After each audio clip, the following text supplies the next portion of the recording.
세 번째 키워드로 한번 넘어가도록 하겠습니다. 건설주입니다.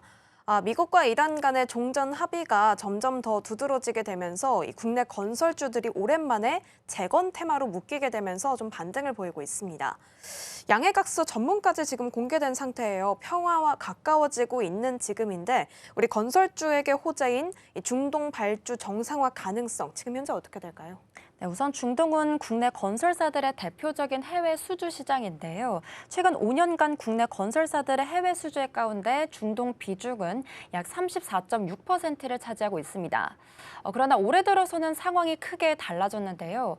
올해 1월부터 5월까지 중동 수주액은 지난해 같은 기간과 비교해봤을 때 무려 10분의 1 수준으로 급감을 했습니다. 아무래도 미국과 이란 간 충돌을 비롯한 중동 지역의 지정학적 불안들이 확대가 되며 이 주요 프로젝트 발주가 연기되거나 또는 보수적으로 조정된 영향이 큰데요. 이제 미국과 이란이 종전을 골자로 한 양해각서 체결이 합의가 되며 양국 대표단은 오는 19일 스위스 제네바에서 정식 서명식을 가질 예정입니다. 건설업계 관계자는요, 휴전이 현실화가 된다면 우선 기존 사업들이 정상 궤도로 복귀할 수 있을 것이다라고 덧붙였는데요.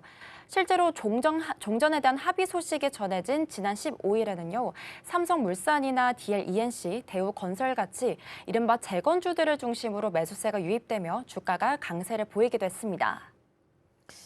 네, 좋습니다. 건설주들 최근의 흐름 보면 우리가 전쟁 중반쯤이었을까요? 그 당시에도 재건 테마로 좀 크게 호재를 받으면서 빠르게 급등을 한 바가 있습니다. 그래서 최근에는 좀 변동성이 확인이 되고 있기도 해요. 그래도 전후 복구 사업이나 에너지 인프라 투자 확대 가능성으로 인해서 아직은 기대감이 아직 남아 있는 것으로 보이는데 어떤 기업들이 특히나 수혜를 입을 것으로 전망되는지 짚어주시죠. 우선 피해 규모부터 좀 살펴보면요. 국제에너지기구는 이번 전쟁 과정에서 무려 40개 이상의 핵심 에너지 자산이 피해를 입은 것으로 좀 집계를 했습니다. 발전시설과 정유시설, 그리고 석유화학 플랜트나 이 물류 인프라 같이 사회 간접 자본에 대한 복구 수요가 발생할 가능성들이 현재 제기가 되고 있는데요. 대신증권 같은 경우에는 삼성 E&A가 중동 재건 사업과 신재생 에너지 부문을 중심으로 해서 이 업종 내에 가장 강한 수주 모멘텀을 보유했다고 평가하며 건설 업종 내에서 최선호주로 꼽기도 했습니다. 삼성 E&A 같은 경우에는요, 중동과 이 재건부터 액화 천연가스와 청정 에너지를 비롯한 이 뉴 에너지 관계사 물량까지 풍부한 수주 모멘텀을 보유하고 있다라는 설명인 건데요. 여기다가 키움증권 측에서는 DL-ENC를 약 450조 규모의 이란 재건 시장에서 최대 수혜를 누릴 건설사로 직접 지목하기도 했습니다. 그리고 DL-ENC 같은 경우에는 1990년 이후에 이 국내 건설사 중 이란에서 가장 많은 수주 기록을 보유하고 있고요. 이러면서 독보적인 현지 경쟁력을 구축해왔다는 분석입니다. 현대건설과 삼성물산 그리고 대우건설 같은 종목들도요. 중동 지역에서 대형 프로젝트 수행 경험들을 갖추고 있는데요. 건설 경기 회복 기대는 철강과 시멘트 같이 이 건자재 쪽 업종에도 긍정적으로 작용할 전망입니다. 확실히 중동에서의 수주 경험을 갖고 있는 기업이 좀 유리할 것으로 보이네요. 이런 외부적인 이슈뿐만 아니라 국내 건설 경기 자체도 업황 회복세를 보이고 있다는 부분도 뒷받침이 되고 있다라고 정리해 볼 수 있겠습니다.